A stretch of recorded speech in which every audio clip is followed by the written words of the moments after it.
Hello friends, today I'm going to teach you how to make a delicious chocolate cake. This isn't any chocolate cake though, this is a Depression era chocolate cake. If you've never heard of this kind of cake, it's called Depression chocolate cake because there's no egg in the cake. I was very excited to find this out because I am avoiding egg right now and egg is in everything. And so this is a really simple cake.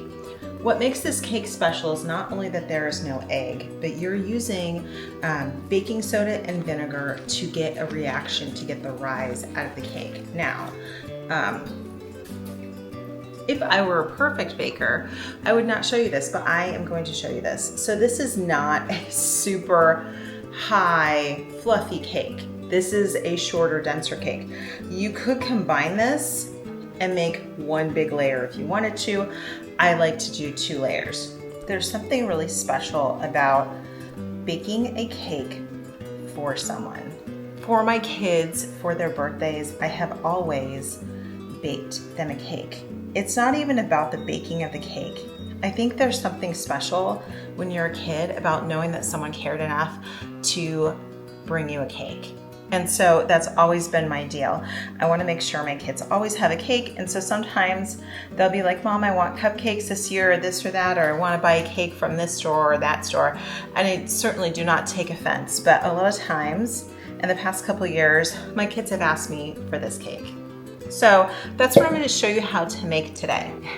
Hey friends, I'm Victoria. I'm here to inspire you to create some kitchen magic by making food with love and intention. And this bad boy is one of my favorites to make. Now, I want to point something out right off the bat. Some of you are going to be like, girl, it's not fancy, or it's not the lightest cake I've ever had, or it's not this, or it's not that. People, we're talking about making a cake from love for someone you love.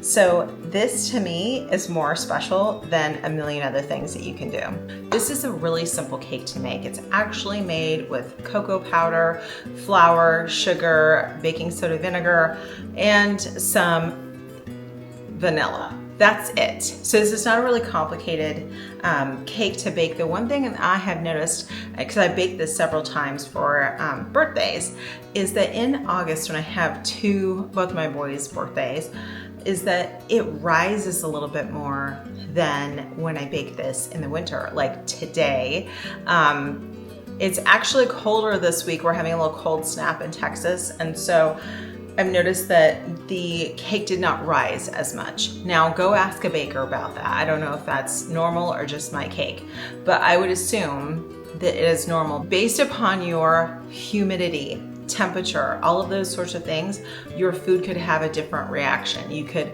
require more or less of a certain ingredient. So baking is more of a precise thing. It's more of a skill rather than an art.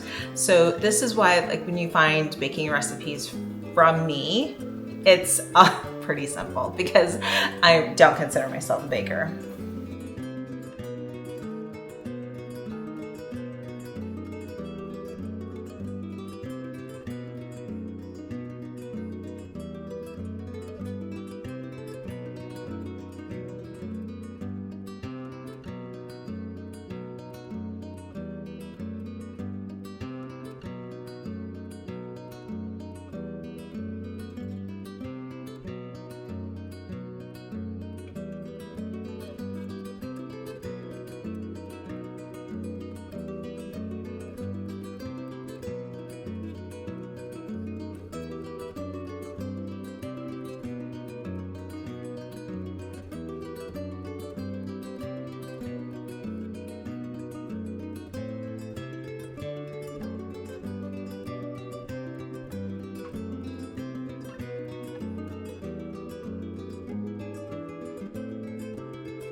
Okay, these came out of the oven, they're completely cooled. I wanted to show you we're gonna take the parchment off the bottom.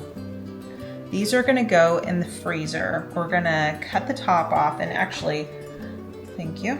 Actually, this one isn't domed too much, so I may leave that. I'm gonna see if I have a spot in my freezer where I can put both of these in.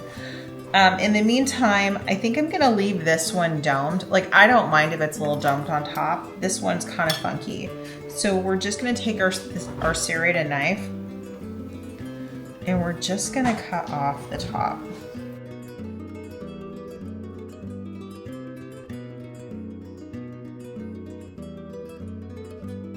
This is the one that's gonna be on the bottom, and I'm gonna put this one on top.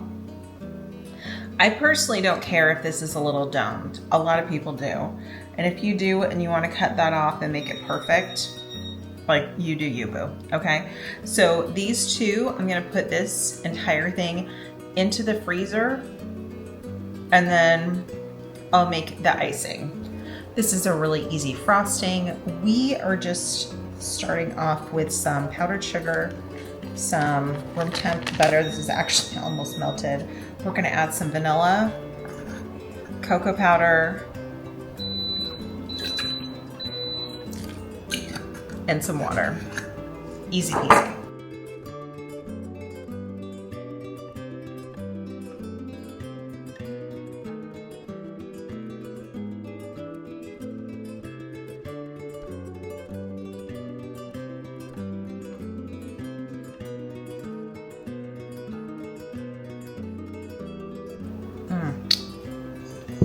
Okay, this is such a good frosting. So what I did was last night I baked the cake. And like I said, you can just have this in one layer or in two. I think it's more fun if you have 2 layers. So I end up cutting the top off of the cake so it can be flat and pretty and all of that and look photogenic. But in all actuality, you could have a domed cake and it's just fine. It looks like a homemade cake and that's cool. So if you want to keep it more homey looking, I would keep it with the dome on it. I'm just frosting in between the layers. Does not look delicious. And we'll get all the little crumbs and everything around it when we're done. We're gonna finish off this frosting. Now, the one thing I did learn about frosting, I took a cake decorating class with my oldest son, and he's hilarious. He just has natural skill at a lot of different things. And what we learned is it's actually better if you bake the cake the day before and then put it in the freezer. You will have such a better time of trying to frost the cake.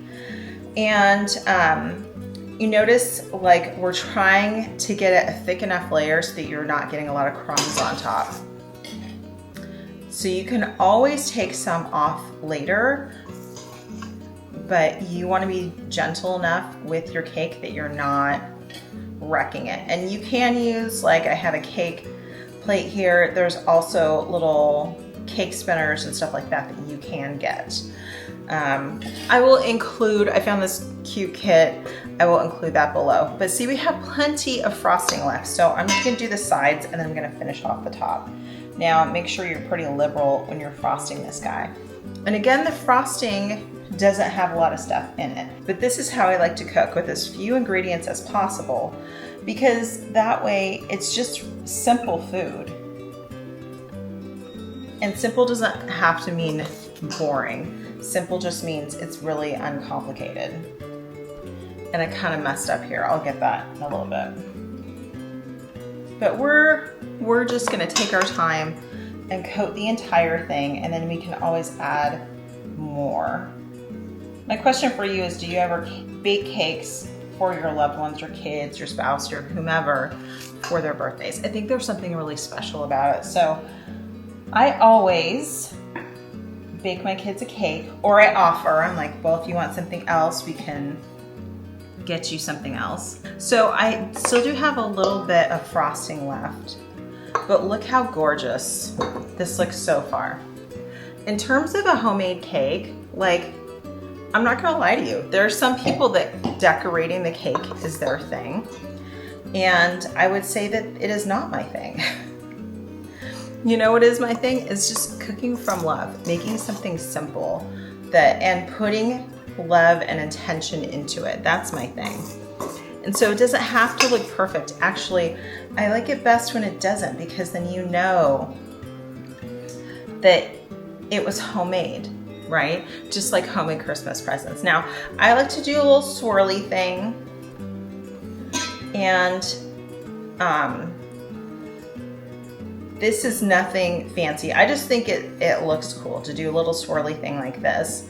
Some people like to have the perfect frosting, and what they end up doing is they have the perfect frosting and then it looks a certain way. You can 100% do that. And there, let me tell you, you can find a girl on Instagram who her thing is decorating a cake, and she will go to Walmart and get like a $10 cake and then sell it as a $50 cake.